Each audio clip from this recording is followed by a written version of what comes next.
You know, we're gonna pop in Mondays. Y'all know we go hour and a half. What's going on, Jazz? It's you and me today. As I said before, Jerry's under the weather, so she won't be joining us today. You know, we know she's gonna pull through, obviously. So life's good. So today we're gonna talk about, can you depend on them? Now, the question we want to ask is, can you call a relationship uh, a healthy relationship if there's no dependability? And this week, let's talk discussions with the LoveSnobs. We're going to discuss, can you depend on them? So the question is, we can answer 4 ways that a person can be dependable. What makes a person dependable?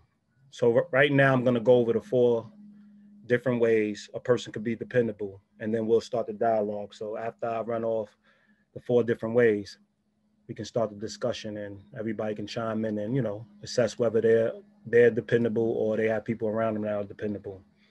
And obviously we want to engage because we want people to have dependable people in their lives, more accountable people.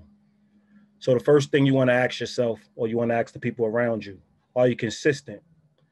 Consistency means the person does it and says it and does it. They are consistent over years. They make the relationship a priority. They support you and they check you. You can count on them blindly to show up with all of who they are every time you encounter them. So when we talk about consistency, we're just saying, obviously we're talking about the positive side of consistency because somebody can be consistently inconsistent.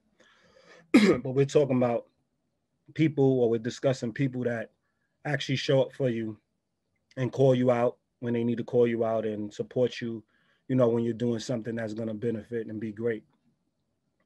So the next thing we want to discuss, and we want to talk about another attribute of being dependable, is, do they add value? These people are positive and they believe in your ability. They are hard on you because they believe you are capable, not because they don't believe you're capable. They work towards you, meaning they are willing to have discussions for hours and have long-term plans with you. They prioritize the relationship. So when we talk about adding value, it's not a person who has a me mentality, and once they get put in a bind, you have to clean up their mess. We're talking about somebody that is consciously wanting to add value to your life every time they enter your life. They come up with plans. They make plans with you. They find ways to actually enhance your life, and they sit down with you and discuss ways to enhance that life. And, they actually prioritize your relationship. They don't prioritize themselves over the relationship. They prioritize the relationship as a whole. And the next attribute of being dependable is they want the same energy. They want you to reciprocate. So a dependable person wants the same in return. You cannot half-ass them. They want you to show up with everything they're showing up with. They expect you to be everything you agreed to be. They expect you to communicate all your thoughts regardless of the topic. And they expect you to honor your promises, and they won't accept nothing less. So what that means is it needs to be reciprocal. A dependable person is not a person that lets you run over them and they show up all the time and they let you run over them. A dependable person has that as a value. So they expect the same return. They're dependable. And what makes a relationship healthy is having people who are fair, having people who are equal, having people who show up with the same energy you show up with. And a dependable person is going to hold you to that. So obviously you're not going to bring the same things to each other's lives, but they're going to expect you to bring everything you promised to bring to their life. And it's an expectation. So all the people that run around talking about there shouldn't be expectations in a relationship, there should always be expectations. You should sit down, have discussions, see what you bring to the table, see what you're going to bring to a person's life, and honor that for a lifetime.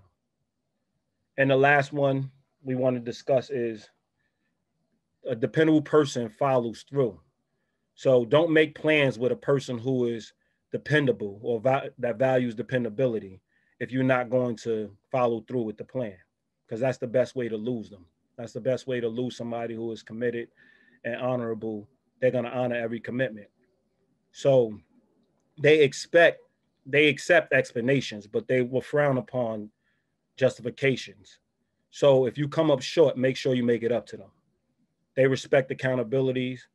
They respect accountability, words matching actions. So we're not saying things don't happen. And dependable people, they are reasonable people. They understand things do happen. But when you make a plan with them, show up and follow through. And if you can't follow through, come up with a different plan to actually assist them in whatever area you fell short in. Because that shows not only that you're sorry for not being able to show up and give your word and honor your word, but it shows that you got to follow through afterwards, which obviously is what we're talking about, following through. So, with all that being said, I know it's a mouthful, but I want to really establish the parameters before we had this discussion and really start talking about different examples and different friendships and sometimes as a parent, whatever we're gonna fall, whatever topic we're gonna discuss, whatever relationship we're gonna discuss, I want to make sure we had the parameters first. So, Jasmine, when you look at those four different attributes of a dependable person, what do you think of? I think you pretty much covered it. I was trying to think of outside of what you were saying in case there was anything that I could possibly think of that would mean someone would be dependable to me. And the first thing I thought that you already mentioned was the consistency. Mm-hmm. Being consistent and being able to be dependable and relying upon someone's actions and character. I think that's the biggest thing. There's times where we can be inconsistent, but for the most part, you should be able to vouch for my character. Definitely. I think that's huge. Just like I should be able to vouch for you. If we're going outside and we're parting ways and something happens where someone's questioning your character, I should be able to say, "This is who this person is," and when I come back to you, match exactly what I'm saying. Not like, "Oh, you did steal," and I'm like, "What the hell do you mean you stole?" You know what I mean? Like you told me that you don't believe in stealing. You know what I mean? So I think it's huge. Like when we're talking about character and just really knowing who each other are and consistency, it's very important to be consistent with your morality, your ethics, your character, so that way I can always vouch for you, you can always vouch for me.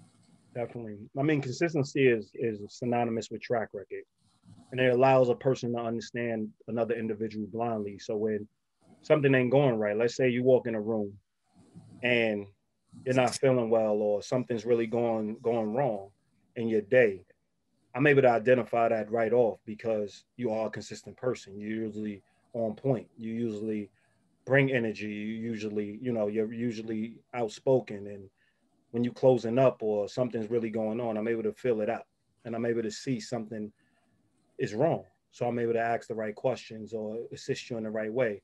I mean, minus that, when you're not around, I'm able to vouch for something. When somebody walks up to me and tells me something about you that may not be, within your character, or you might have done it, but I can make sense out of it based on the fact that I know who you are. So instead of thinking the worst of you, I can think the best of you until I actually obviously get your reason behind it. I can vouch for you until I can actually hold the discussion with you. You know what I mean? So consistency is very important because if you're inconsistent, a person really can't vouch for you. And, we watch friends and we watch people who are even in relationships with a spouse really saying, I don't know what they'll do. I don't know where they at. I don't know what's going on. And it's like, how don't you know the person that you call a friend or a person that you call a spouse? You know what I mean? Or a person, you even call, now obviously kids are different because they're not your friends. So you don't know what your kids is doing from time to time. But even in that way, if they're very consistent with you, you can vouch for them until you're proven wrong.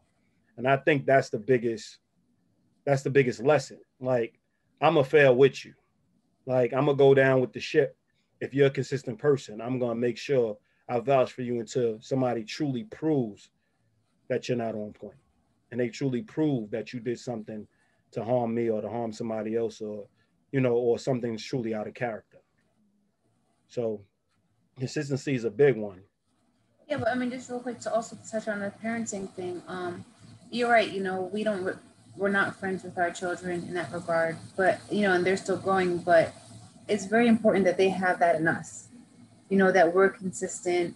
That because we're their role models. And it's really important to show that, you know, they can trust what we're saying and what we're doing, and that our words are matching our actions, and that, you know, if they were told something, or, you know, they were questioned about something about their parents, they're also able to vouch for us, Definitely. you know? I would agree. I would definitely agree. So when you talk about adding value, now this is something obviously I'm big on. You know what I mean? Like I don't want anybody in my life that's a detriment. And that doesn't mean that we can't, you know, you can't come to me with issues, you can't come to me with problems, but that's not our whole relationship shouldn't revolve around it. Part two is you shouldn't be a person that's like, I don't want a solution. Like if you come to me, I'm a person that is all about progress and all about putting people in a place to succeed. So don't come to me to vent. Come to me because I add value to your life. And that's not the value I want to add to your life where we stay standing still because you're just venting about something that you don't want to correct. So adding value is all about positivity and all about me believing in the people I'm around's capability. If I don't believe in you, I'm not gonna forge a relationship with you. Now I can have discussions with you. I could, you know, try to inspire you. I can try to help you. I can assist you, but it's gonna be from afar without a label. When we talk about friendship and we talk about being in relationships where we're accountable for one another, I want people around me that actually add value and not only just add value because they feel they have to add value, but because they're really dedicated to enhancing my life, enhancing my hopes and dreams, enhancing my relationships, enhancing anything that life has to offer. You just always there to enhance and make sure we're moving in the right direction. Sure. I mean, when you brought that up, my first thought is, you know, when you challenged me in regards to, you know, what do you bring to the table? And that's a question you should always ask in all your relationships. You know, Mm-hmm. what do I bring to the people that I'm around? And what do they bring to me and to my life? You know, so that should always be a discussion to be had with yourself and with people around you. You know, because sometimes, you know, we do things, sometimes we could be, you know, absent-minded. We can get lost in the translation of the years, you know, around somebody. But it's really important to assess where you're at in your life, especially in your relationships, and see, you know, have things changed, you know, especially if the vibe is different between you and that person, you know, am I still adding value to their life? Are they still adding value to my life? And that also depends on, or it can cause like insecurities. If you're uncertain about where you're at and what you bring to relationship, you're, Mm-hmm. you're going to have tons of insecurities because of Definitely. that. And there's going to be so many other more problems that are going to arise because of your insecurities. When Definitely. it's not knowing, if you just know what you bring to the table, what they bring to your table, or bring to the relationship, things would be a lot smoother as far as, you know, the progress of the relationship. And I'm glad you brought that up because yes, not knowing what you bring, not knowing the value in your relationships and every relationships what you bring to that relationship does breed insecurity. It brings envy. It breeds you not truly understanding, you know, the support and the value of what you actually bring to each relationship, which makes y'all a unit. Because we all don't bring the same things.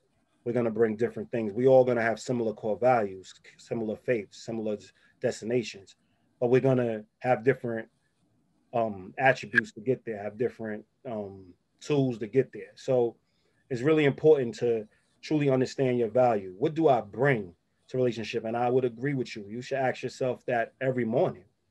You know what I mean? Because you get into altercations. I mean, you and I are friends, so we get into altercations all the time. You know what I mean? And there's times we have to step back and say, okay, what are we bringing to each other's lives? Because sometimes it gets, you know, out of control. We're going back and forth. It's old baggage. Things are coming up. You know, we have a misconception about one another. We're going, you know, it happens to whoever, you know, and we have to really work through it.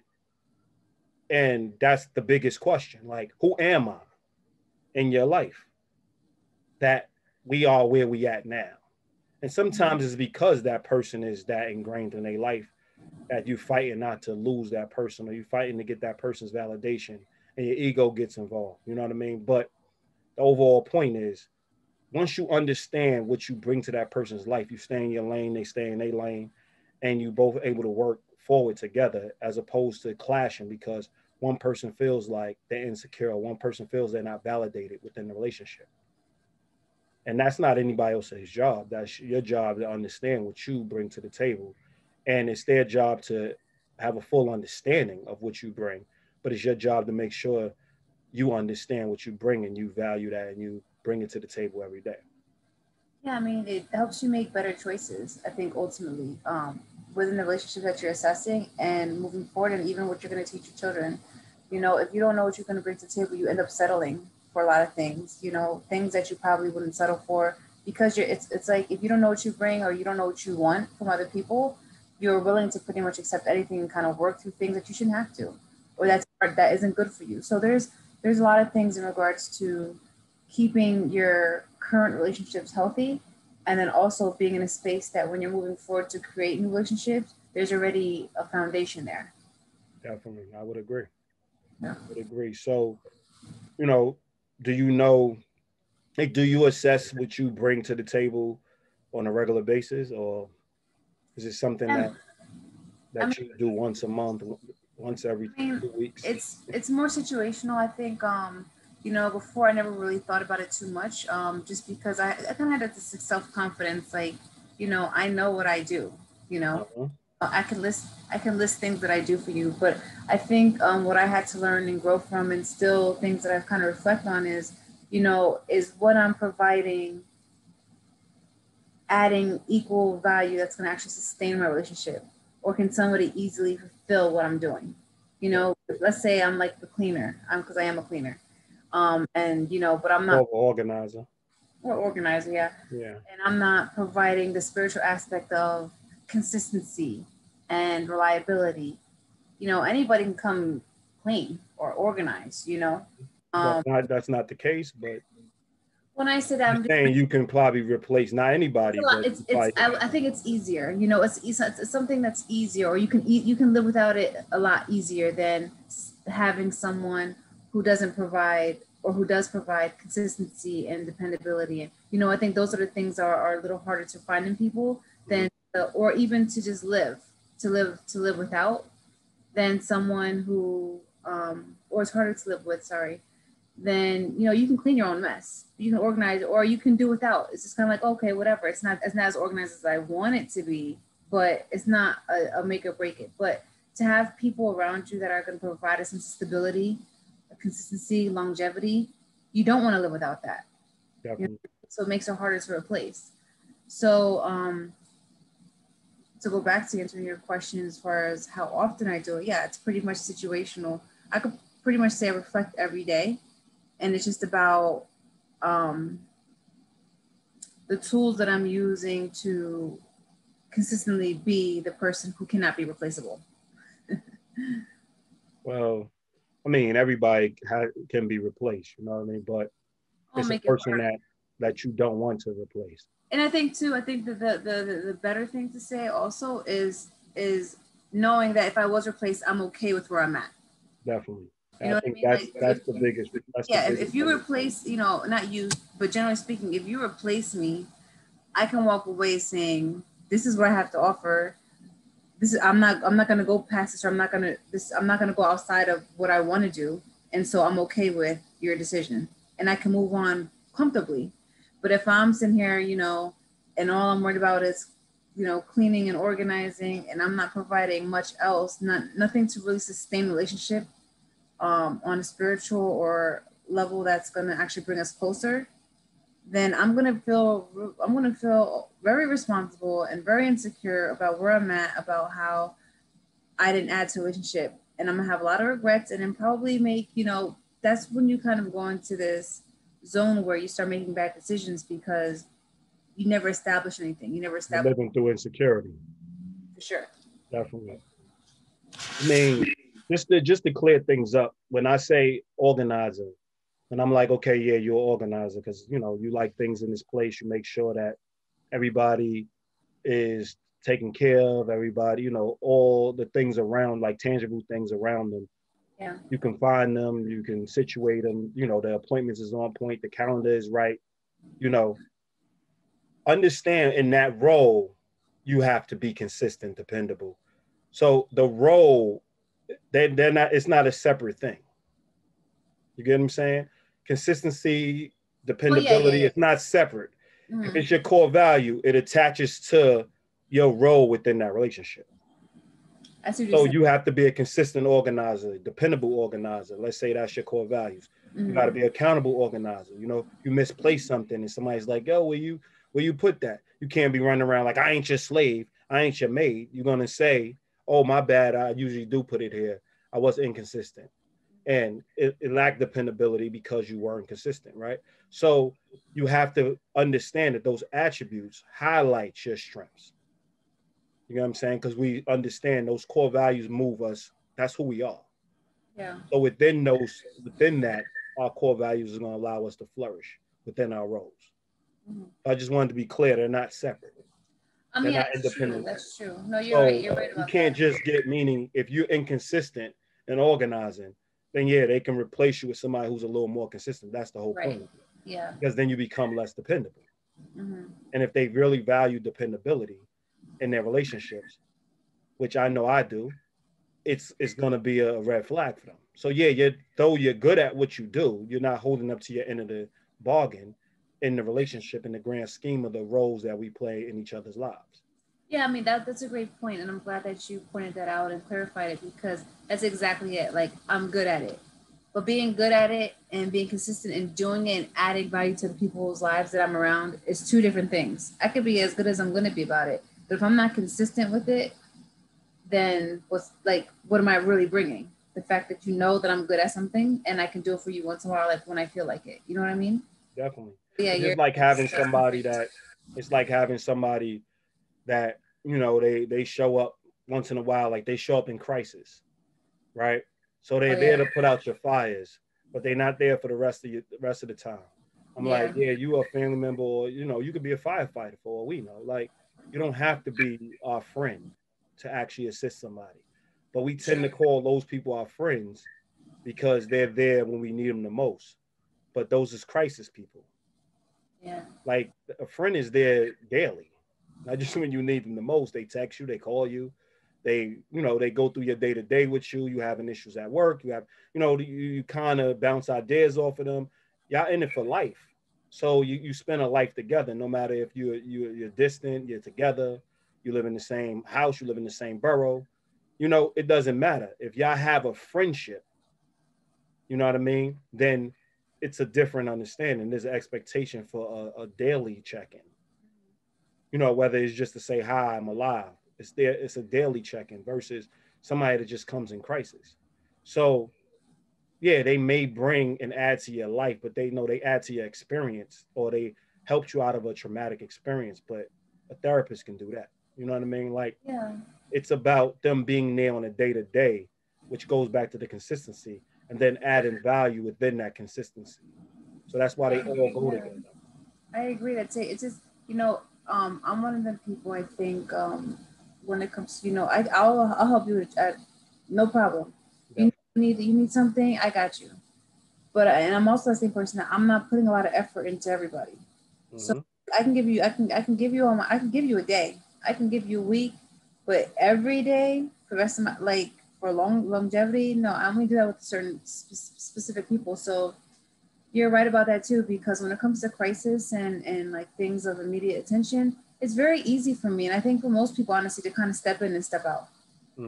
Although those people are the ones to get a lot of credit, but it's like, when you think about it, what takes more effort, those instances or long term every day?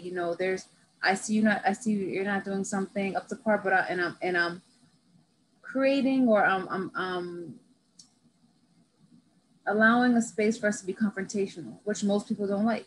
There's so many things that when you love someone and you're building with someone, how much effort it takes day to day compared to the crisis person. Definitely. So it's like watching a person deteriorate, and then you there to help them to the hospital, but you sat there the whole time watching them fall apart, or watching them, go through, maybe, we see a lot of people that have addictions, and we see that same understanding. Like, you're taking them to the bar every 5 seconds, partying with them, hanging with them, but then when they, are out of control, Now you're there for the intervention. But where were you on a daily basis when you actually seeing the signs and you started to be seeing them being less and less consistent? You know what I mean? Like that's what it's about, having a hard discussion, because you know they're gonna curse you out. Mm-hmm. You know they're gonna call you judgmental. You know they're gonna say you're not a true friend, or you're not a true spouse, or you know you're not backing them and you don't accept them. You're gonna go through all the nastiness. But true people in your life truly want you to succeed. So there's times like we jump, like I'm like, I don't really want to argue at this point, but I'm gonna Yeah. do it because it just snowballs into something greater. Part two is like, why you didn't tell me 3 days ago? You know what I mean? Like Yeah. time destroys your credibility because you promised to actually say it when it's happening.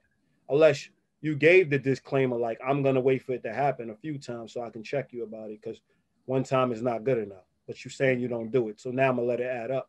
But it has to be something that's communicated. But if you promise to be there for somebody on a regular basis and add value to their life, it doesn't just mean, all the good times and celebrations and throwing parties. It means actually saying, I'm going to spend an hour arguing with you and we're going to get on the same page. And we can't move forward until we're on the same page. Like there's times I'm not talking to people until we move forward. Like until we actually on the same page. Like I can't just smile and be disingenuous, excuse me, and act like everything's okay when it's not, because it's not okay. So there's a lot that comes with bringing value to somebody's life. What about when we talk about, reciprocating the energy, like you putting it out and expecting it in return? I mean, that's huge. And I think, that's one of the things that we often don't talk about, but because it's like it seems so obvious to expect that in a relationship, right? It's like I do for you, you do for me. If I go all out, for you, I expect you to go out for me. There's expectation there. But one thing that I've learned over the years is very important to communicate and to have that agreement. You can't just go into a relationship thinking that, what I do for you, or the level of effort I'm going to put into a relationship, I'm just going to expect that from you. There has to be an agreement. It has to be an understanding and a commitment between two people, because you can give all the effort you want, but unless you know where that person is at and just understanding what they think commitment is and what they think effort is and what they think being reciprocal means, the relationship can go left real quick. So we all want, anybody who's serious and wants to build, wants to have somebody to give to them as much as they are giving themselves. Definitely. It's important because, a relationship, you're bringing two people together or however many people together, and you want to match that equally. And not in the sense of I'm doing what you're doing, but whatever I have to offer is counteracting or counterbalancing whatever you have to bring to me as well. Definitely. If I'm not receiving something and I'm giving my all, what is the point of relationship? It's not a relationship. Definitely. I'm now servicing you. Mm-hmm. You're servicing me. Definitely. So I think it's very important that it's a discussion, that terms are defined and that agreement is put in place before we even put the effort that we're going to really put into it, just to know, okay, if we're going to be friends, this is what it means. If we're going to be partners, this is what effort means, etc. I would agree. Like I said, just to bring it back. Establishing your roles, I would agree. Establishing your role. Yeah. Establishing your roles, establishing what you bring to the table, establishing what words mean. Make sure we're on the same page when we are communicating, because it's not just different languages, it's the English language where we fully have to understand what each other is saying. So I would agree. And I think it was a great point you brought up, where you do have to make sure that you're reciprocating, but don't try to battle to do the same exact thing the other person is doing. Understand what you bring, and it goes back to your value. Understand what you bring to the person's life, right? And give that your all when you're present. Like you always run around and you meet people, like we have a rule when we're having discussions, put the phones down, right? And we're having a discussion, because you're half having the discussion, and I mean, it's been some of our arguments. It's not necessarily a phone with you, but you're probably doing something else. Yeah. And you like ask me to repeat myself. And then now it's like 5 years in and you're doing the same thing. We're having that discussion. It's a different type of discussion. Now we're yelling, screaming, going back and forth. I'm now saying you don't value what I'm saying. And we're having that back and forth, but we needed to put the rule in place a lot earlier, right? Like when we're having a discussion, we should be doing nothing. Let's not multitask. If we have to multitask or multitask, we can't have the discussion. So it has to be an either or. If I don't like repeating myself and you don't like asking me to repeat myself. So it has to be one of those things. And we had that rule, like the phone.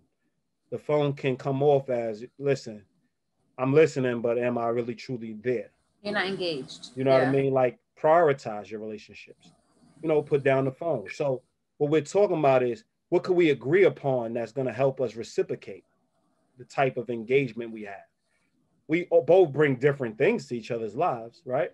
But that'd be an example of, can we agree that when we are engaging with each other, we're fully engaged?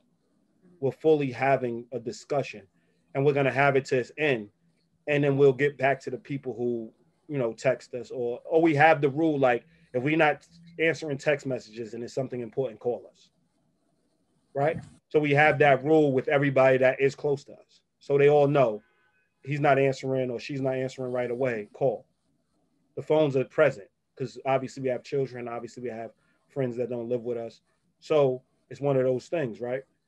We have to have our phones present so we can, make sure that we are there for any time that person needs us. But at the same time, you have to be fully engaged. So you turn your phones over, you have a discussion, turn the TV off, no distractions, and y'all really truly engage. So it's really just about being in the moment. And that's an example of reciprocating. We both agree and we constantly do it. Now, one person decides not to do it, right? That changes a lot. Mm-hmm. And somebody can say, okay, that's small, but you're not prioritizing the relationship because we both agreed to it. So when one person doesn't do it, then it can spiral if the person's not accountable. But if the person's like, yeah, you're right, I got to put my phone away. Let me text real fast, let them know I'm doing whatever and put my phone away. And then that's something a person could understand because we communicate, right? But when the person's like, what do you mean? Like, I feel like I can't do anything without, or they start saying I'm not a kid, or they start getting truly defensive and start deflecting. Then it causes a bigger havoc, right? Mm-hmm. Now we're going to re-examine the whole relationship based on not putting down a person's phone. But it's not about not putting down a person's phone. It's about something greater. You broke a promise, which goes back to the value, which goes back to the consistency, right? Which goes back to the breaking of dependability, which goes back to, if you can't depend on somebody, what's the strongest foundation, which is a word of what? Trust, which is a foundation of accountable love, right? So all of that adds up and it trickles up. And overall, it says, I can't trust you anymore based on you breaking that agreement. So see, go ahead. Like, it's so simple. It's kind of like, when you lie about something, then you question their entire existence. Mm-hmm. Like, I catch you in a lie. It's like, what else don't I know? It's the same thing as like when you break agreements. Like, what else are you gonna, what other agreement are you gonna start breaking? Kind of plan something. Your relationships. Yeah, it poisons relationship for sure. So if you're, the key thing is like being mindful. So we all know reciprocate. When we're talking about reciprocation, we're talking about core values, right? And then there's the trickle down effect, right? So it's like I'm big on accountability. So if I point something out, we can go back and forth about it. I'm very comfortable if you can give me a different angle and maybe I called out the wrong thing, so I have to be accountable. But once you can tell when a person's starting to now get defensive because we're not even talking about the topic anymore. No, yeah. They done reverted to deflecting it to a whole different topic. And now we're talking about an example of something greater than the actual situation. So if you're not truly being accountable, I'm going to have a problem, right? Because I know that's one of my core values. Fairness. It's one of my core values. So obviously I expect to be reciprocated, or I expect people to trust me to be fair, right? Either or, right?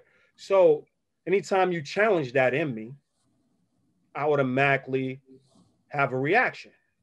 Anytime when I'm not being fair and somebody points it out, I automatically want to now get back on the right side of things, right?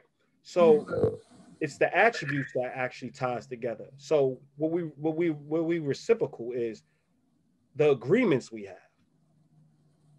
within the roles we play. But there's agreements that we all honor within the relationship. You leave the house, you make sure you text when you get there, because it's just safety rules. It's safety habits. You're a grown woman. You know what I mean? But it's just protocol so we know what's going on a regular basis, because you're out here in the city. You know, it gives us the time stamp of where you've been at and where you're at. So we have a clear understanding.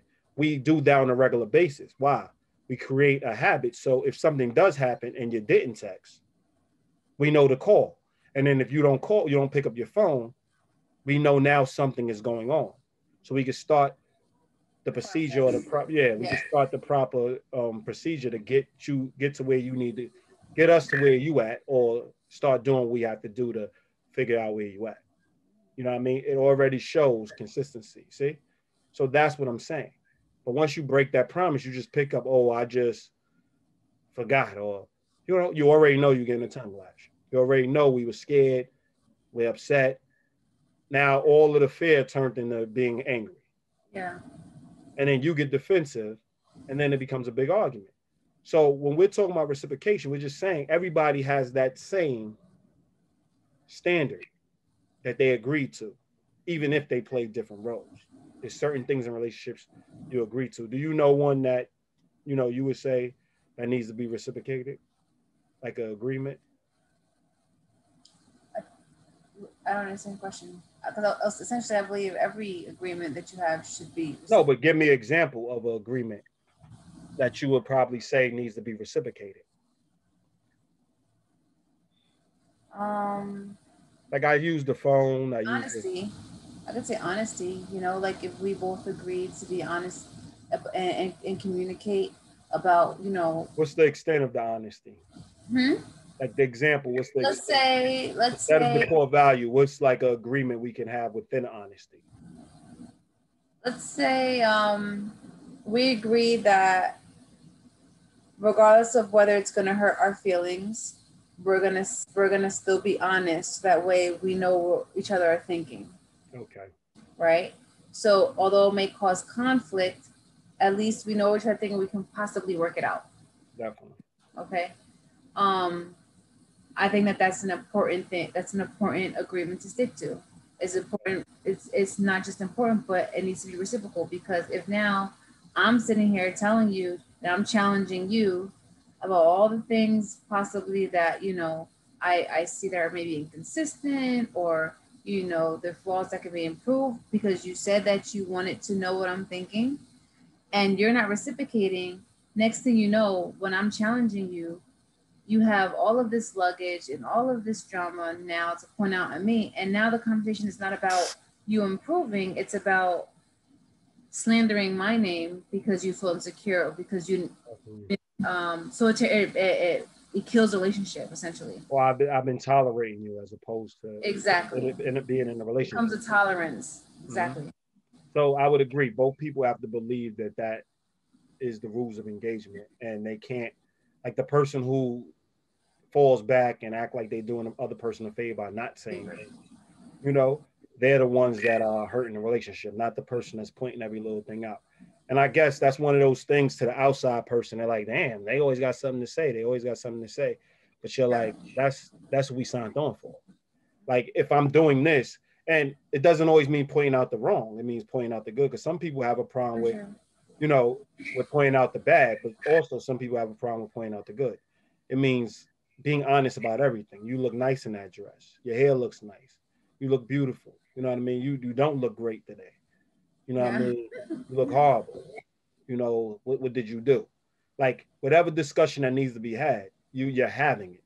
So like when people think of honesty, they think, well, I was honest in the negative.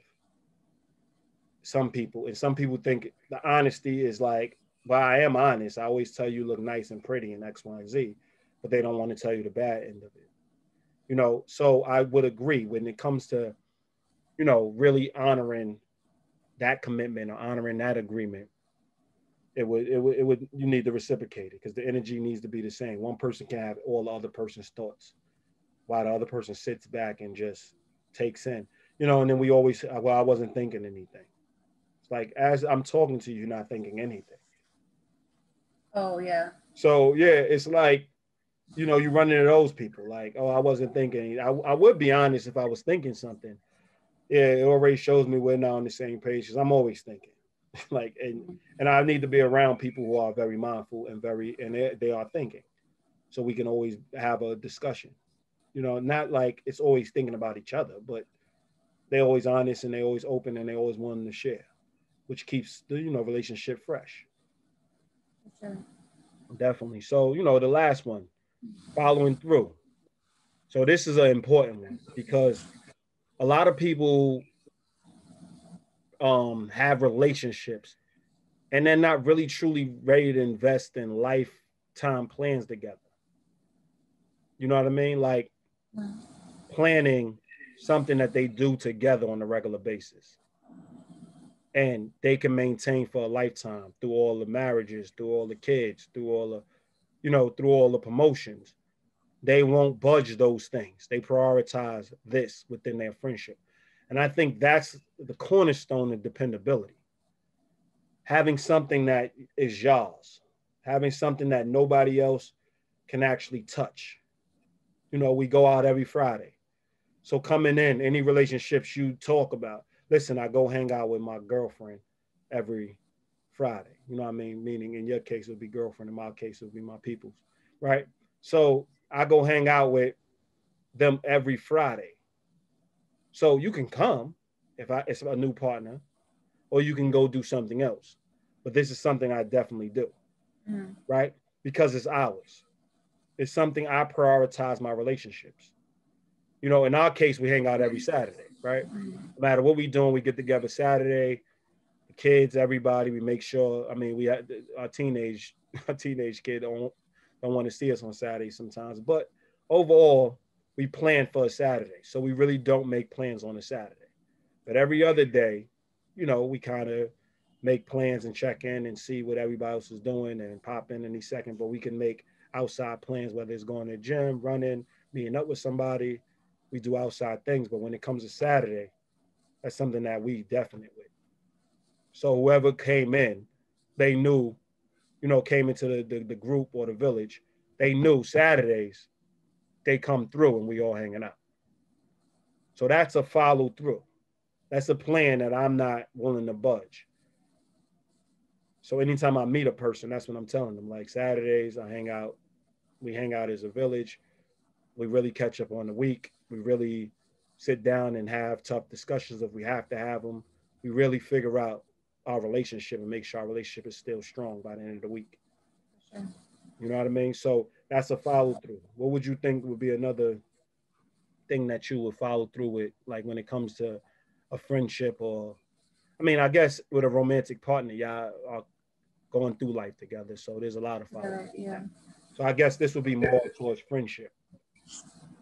I think even with friendships, like you said, I don't want to be redundant, but I think that was a really good example about, you know, just keeping them, making them a priority, you know, things have set in place and following through, as you said, and maintaining that. And I think communication is overlooked because, like I said, a lot of times we get lost in our relationships where we kind of go through the day to day, and there are certain expectations that are just kind of there, or even there's like a break when you think about people in relationships. It's like, oh, well, they got a man now, or they got a girl now, and you know, I should just expect distance, and I don't believe in that. You know, ultimately, you know, if you're with somebody, you make them the priority, like you said, but you also communicate. You know, communication is huge. You know, like, listen, I'm dating somebody right now, but I'm still going to keep this Saturday. And, you know, we might not talk every day, but these are the days I would like to talk to you. You know, you're always working it out. You're always communicating.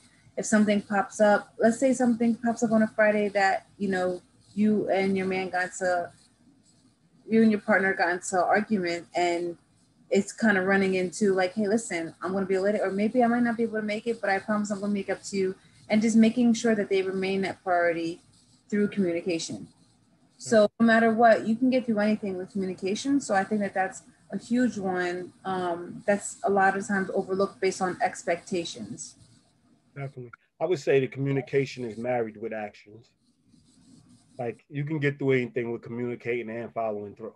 Yes. Okay. Yeah. Okay. So I would say communication starts the discussion. Like we always say, communication. Oh, you just fell through. I guess we lost Jazz, but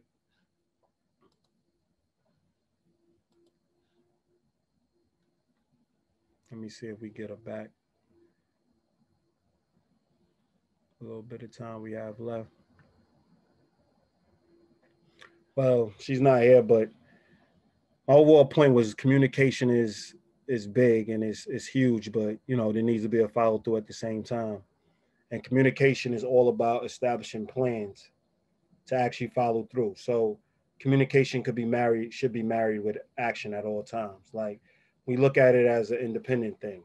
We look at it as a, oh well, actions speak louder than words, or a person that a person shows up and they're not truly present.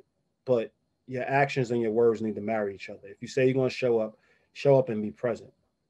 So say it and then show up, because nobody wants somebody just showing up to their house. That's actions. They want people to say, I'm coming over, and then show up.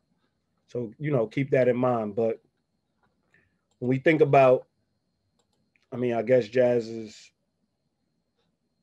she lost internet. So at the end of the day, ask yourself, are you a person who's dependable? And do you show up? Are you consistent? Do you add value? Are you expecting the same energy reciprocated when you bring in all of who you are? Are you expecting the person to bring all of who they are? Are you justifying by saying, well, they can, or, trying to justify their actions to stay in your life?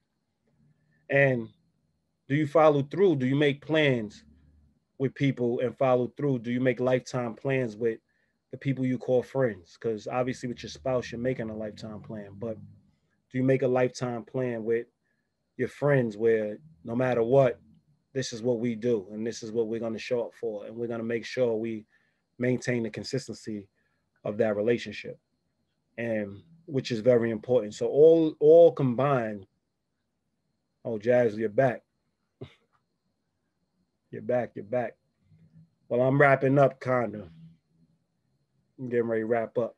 So you got to ask yourself you um if you making those plans and all these people following through, and you look at all four of these attributes of dependability and ask yourself, am I checking all the boxes? Because we always use four for the sense that it's four corners of a house.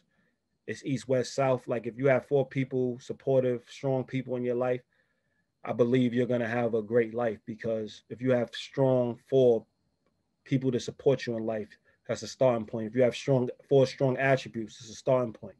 It doesn't mean that you don't have attributes that you highly value, but we're talking about breaking all them down and having your top four where people fully know this is something that is a non-negotiable.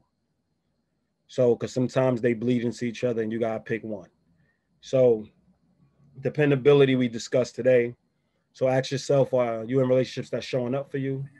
Are you in relationships that, that are in it for the long haul, or you're making lifetime plans? Or are you just in relationships where y'all passing the moment, enjoying each other's company, and you can't really pinpoint, you're going with the flow, and you just letting everything flow, as opposed to really establishing commitments where you can literally depend on the person.